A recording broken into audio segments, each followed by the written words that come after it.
में पागल है कि छिलका छील के थाली में रख देती और गुद्दा भूमि पर रखती।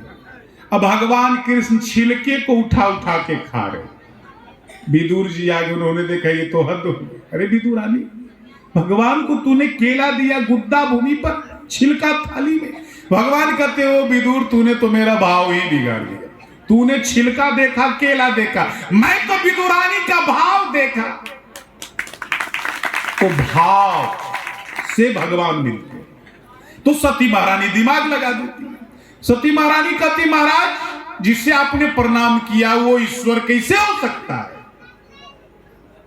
भगवान कहते ये वही ईश्वर थे जिनकी कथा सुनाकर मैं अगस्त ऋषि के आश्रम से लौट रहा हूं, जिनकी भक्ति का दान मैंने अगस्त ऋषि को दिया।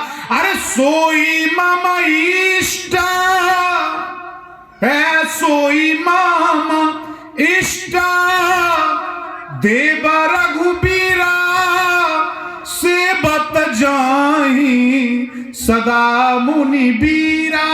ये मेरे वही इष्ट देवता राम है जिनकी कथा मैंने अगस्त ऋषि को सुनाई, जिनके लिए सारे देवता ललायित रहते हैं, जिनका सेवन, जिनका नाम, जिनका सुमिरन ब्रह्मा विष्णु महेश किया करते हैं, ये वही श्री राम है।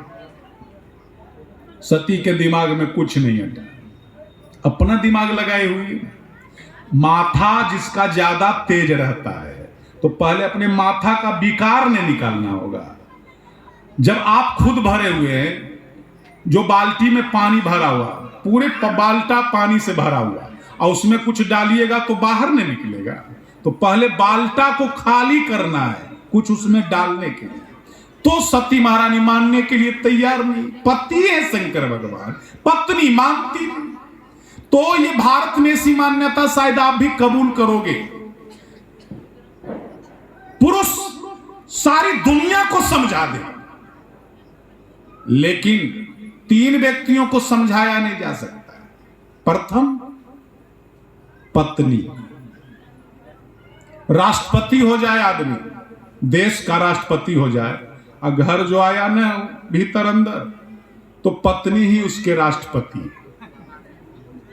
सब उसका गुण गोबर ज्ञान जो है वो चौपट हो जाएगा, कोई माथा उसका काम नहीं करे। ये मैं नहीं कर रहा, ये हमारे ग्रंथों में। और अभी तो सब जो महिला है उसका तो खैर कोई कहने नहीं, 50-50 का आरक्षण है। और कुछ तो महिला मास्टरनी साहब भी हो गई, पढ़ाने लिखाने के लिए जाती है, तो वो तो कह देती है आने में हो सकता है लेट हो जाएगा, खाना बना के रखना है। क्या करोगे घर में बैठे? खाना बनाओ, बच्चे को कम से कम खिलाओ, दुलारो पुलारो। अब बतलाइए। तो पत्नी जो है वो मानेगी नहीं। शंकर भगवान फेल कर गए, समझा रहे शंकर भगवान, सती मानती नहीं। दूसरा पड़ोसी। आप बिहार के मुख्यमंत्री बन जाइए, लेकिन आपका जो पड़ोसी है उन लोगों को कहेगा, अभी जो बिहार का मुख्यमंत्री वो अपना पड़ोसी है ना, उसका जो छज्जा है, हमारा छज्जा एक ही है, उसके छज्जा का पानी हमारे ही आंगन में गिरता है, आता है बेचारा, तो हम लोगों से पार्टी छोटी सब हम एक ही साथ करते हैं। यानी आप मुख्यमंत्री हैं, वो आपको कुछ मानने के लिए तैयार है। उसे लगता है ये क्या है, ये मुख्यमंत्री, ये तो हमारे घर का पड़ोसी है, अरे ये तो हमारे आंगन के बगल का है। तो पड़ोसी आपका बात नहीं मानेगा। तीसरा है कुटुंबी। आप देश के प्रधानमंत्री बन जाइए, लेकिन कि रिश्ते में आप किसी के जीजा है, किसी के साले, जिसके साले वो गांव में कहेगा अभी जो देश का प्रधानमंत्री हमारा ही साला है ना, मतलब आपको वैल्यू देने के लिए तैयार नहीं।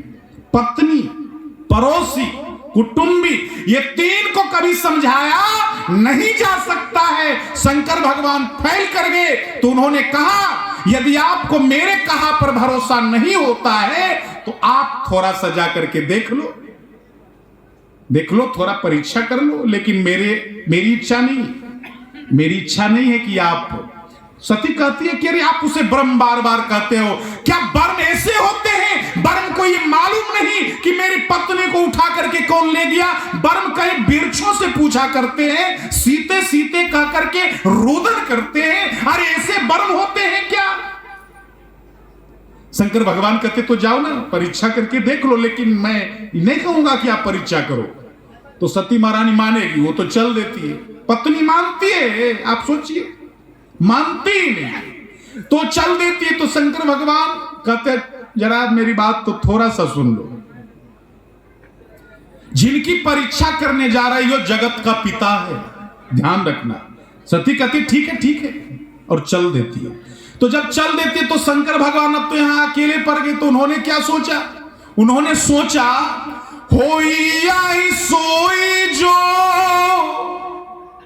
राम रचि राखा, जो जस करही सो तस फल चाखा। हम लोग कोई काम करने के लिए चलते हैं ना, तो पहले कहते वो काम हम कर ही लेंगे, लेकिन जब काम नहीं होता तब क्या करते हैं? अब जैसी भगवान की मर्जी, काम करने के लिए चले तो हमारा पावर है, और नहीं हुआ तो भगवान की मर्जी। लेकिन शंकर भगवान को विश्वास है, वो विश्वास के साथ कहते हैं कि हे प्रभु, आपने जो रचा होगा वो होगा, मुझे बेकार में तर्क वितर्क नहीं करना चाहिए। और इतना सोचकर वो क्या करने लगे? अस कही लगे जपन हरि नामा, गाई सती जा प्रभु सुख धामा। इतना कहकर शंकर भगवान राम राम का जाप कर, और सती महारानी कहां पहुंची? जहां सुख के खान सुख के धाम मर्यादा पुरुषोत्तम राम विराजमान है। तो वहां सती महारानी जब पहुंची तो फिर दिमाग लगाती, वो दिमाग लगाती है कि अच्छा तो मैं इनका परीक्षा किससे करूं। तो सती महारानी सोचती है कि इनकी पत्नी सीता को कोई राक्षस उठा करके ले गया है, तो क्यों ना मैं सीता का रूप धारण कर लूं, सीता के रूप में इनके पास चली जाती हूं। तो ये अगर जो ओरिजिनल ईश्वर होंगे, भगवान होंगे, तो एक बार में ही पहचान जाएंगे कि ये सीता नहीं सती है, सीता नहीं सती है। लेकिन यदि ये साधारण मानव होंगे तो मेरा हाथ पकड़ लेंगे और कहेंगे सीते तू कहां चली गई थी, तेरे वियोग में मैं तड़प रहा था। तो ये सोचकर उन्होंने सीता का रूप धारण किया और उस रास्ते में चल रही, जिस रास्ते में राम लक्ष्मण चल रहे, और राम लक्ष्मण के पीछे पीछे आ गई सती महारानी। तो देखिए राम जी तो मर्यादा पुरुषोत्तम है ना, राम जी मर्यादा पुरुषोत्तम है। तो जब आगे चलते हैं तो सिर्फ उनका नजर आगे भी नहीं, नीचे नीचे की ओर रहता है, मर्यादा पुरुषोत्तम है। लेकिन उनके पीछे जो लखनलाल जी, वो मर्यादा पुरुषोत्तम नहीं, वो लीला पुरुषोत्तम। वो आगे पीछे अगल बगल ऊपर नीचे सब जगह उनका ध्यान रहता है। तो उन्होंने पीछे देखा तो क्या देखा? सती महारानी जगदम्बा सीता जी का रूप लेकर मेरे पीछे पीछे चल रही है। तो सोचिए राम के चरणों की सेवा करने वाला लखन जब पहचान गया तो क्या राम जी से ये बात छुपी रहेगी? तो लखनलाल जी सोचते हैं अरे सती महारानी मेरी भाभी का रूप धारण करके मेरे पीछे क्यों चल रही है, लेकिन मुझे कुछ बोलना नहीं चाहिए, मुझे चुप रहना चाहिए। कछु अति गंभीरा लखन जी, तो वो चुप हो गए और इतने में सती महारानी राम के आगे में आकर के खड़ी हो गई सीता के रूप में। तो राम जी ज्यों ही देखा ना, राम जी ज्यों ही देखा तो उन्होंने क्या किया?